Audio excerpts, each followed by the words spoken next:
You know that feeling? Yeah. Where you're just constantly putting out fires, like that whack-a-mole game that never ends. Or you're so buried in the details, you just can't see the big picture. Exactly, that forest for the trees thing. Well, that frustration, a lot of the time, it stems from not using systems thinking. Right. We tend to look at things one by one, kind of statically. Yeah.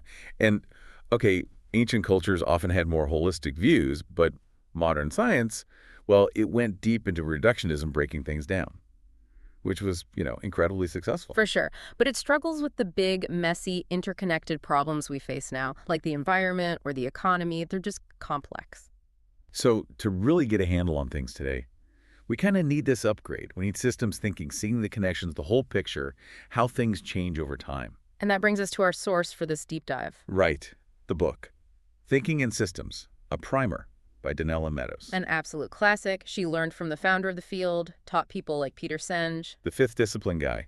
He credits her work heavily. He does. And this book, it's interesting, it actually came from her class notes, published after she passed away. Just pure distilled wisdom. So our mission here is to unpack the core ideas for you. We'll tackle 3 main challenges to get you started on thinking in systems. Okay, let's dig in. So the first hurdle really is just getting your head around what a system is. It's more than just a pile of stuff. Like the ship of Theseus, that old thought experiment. Exactly. The book uses that. You replace every single plank over time. Is it still the same ship? And intuitively you feel like, yeah, it is. Right. Because the ship, the system, isn't just the planks. A system, Meadows defines it as a set of interconnected elements that achieves a purpose. Okay, so 3 parts: elements, interconnections, and function or purpose. Spot on. Elements are the parts, planks on the ship, people, and buildings in a school. Interconnections are how they relate, the structure holding the planks, or the rules, the culture, the relationships in a school. Yep. And function or purpose is what it does sailing or educating.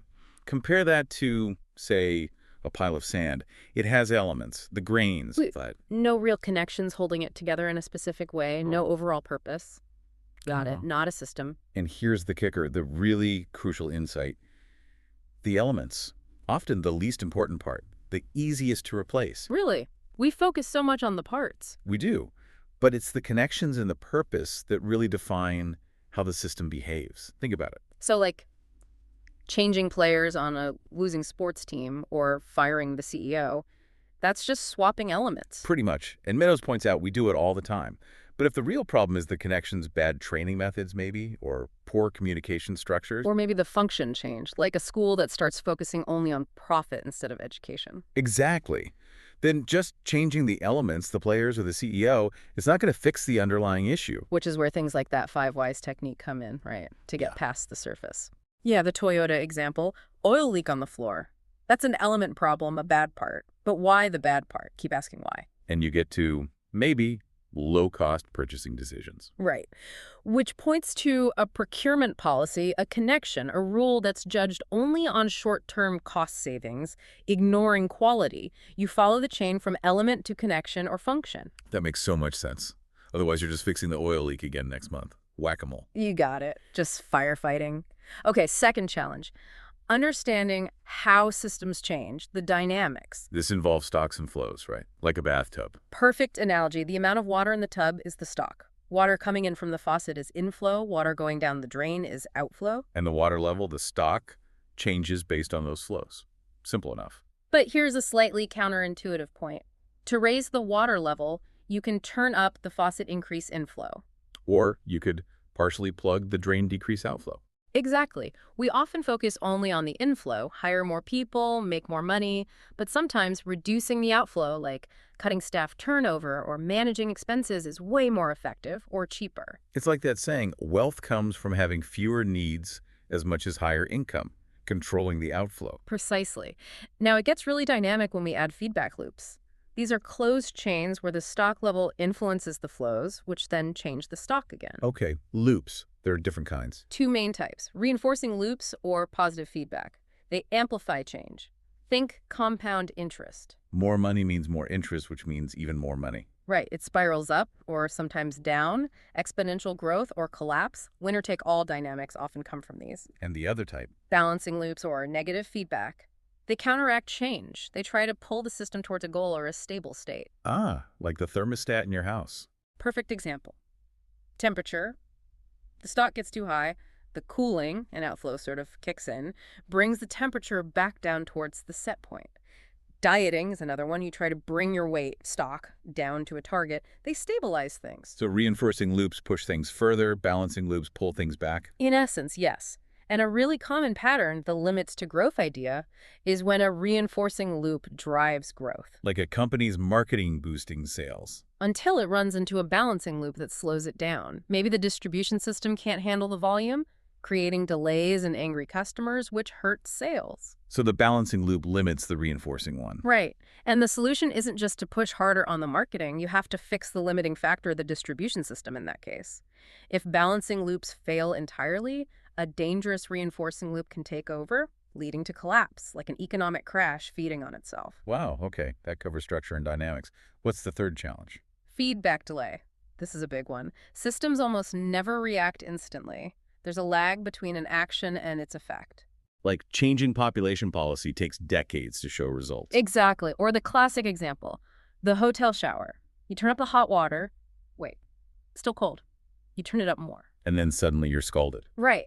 You overcorrected because of the delay between turning the tap and feeling the temperature change at the shower head. So delays cause us to overshoot, to oscillate. Yes. And the longer the delay, the harder it is to find a stable balance.